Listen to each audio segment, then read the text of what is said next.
મહારાજા સયાજીરાવ યુનિવર્સિટીના 76મા સ્થાપના દિવસની ઉજવણી કરવામાં આવી રહી છે।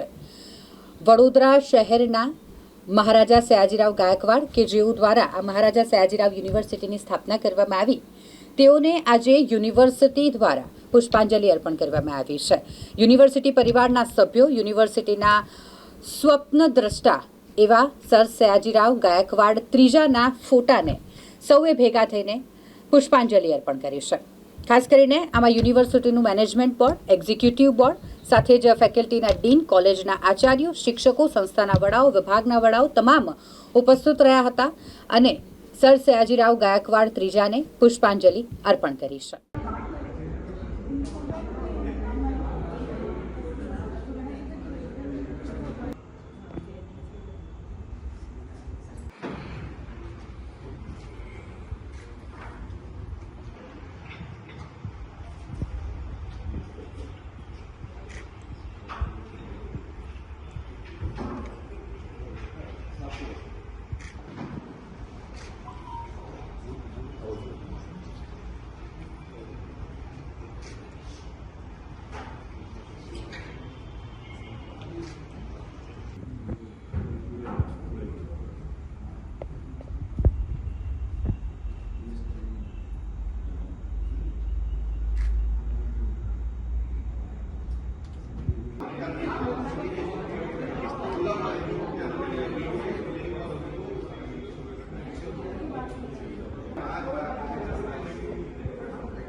જ્યારે બરોડા સ્ટેટ હતું ત્યારે બરોડા કોલેજની સ્થાપના થઈ।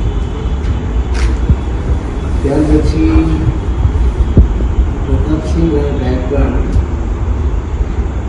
ગ્રાન્ડફાધરના અનુલક્ષીને 1949ની અંદર મહારાજા સયાજીરાવ યુનિવર્સિટીની સ્થાપના થઈ। Is a special day.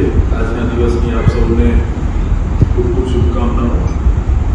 Remembering the noble cause of then Mother Sahib who thought of excellence in education. જેના કારણે આજે આ યુનિવર્સિટી છે, તેમના થોટ્સ અને તેમને યાદ કરી અને આજે આપણે સેલિબ્રેટ કરીએ છીએ। I request honourable vice chancellor sir please. આજરોજ મહારાજા સયાજીરાવ યુનિવર્સિટી વિશ્વવિદ્યાલયનો 76મો સ્થાપના દિવસ છે। આજે મને કહેતા આનંદ થાય છે કે જે વિઝનથી મહારાજા સયાજીરાવ ગાયકવાડ થ્રીએ આ યુનિવર્સિટીની જે સ્થાપના કરી, જેમનો એજ્યુકેશન પ્રત્યે ઘણો જ લગાવ હતો અને વિઝનને સફળ બનાવવા માટે અમારી યુનિવર્સિટી વડોદરા શહેર પૂરું એના માટે કામ કરશે।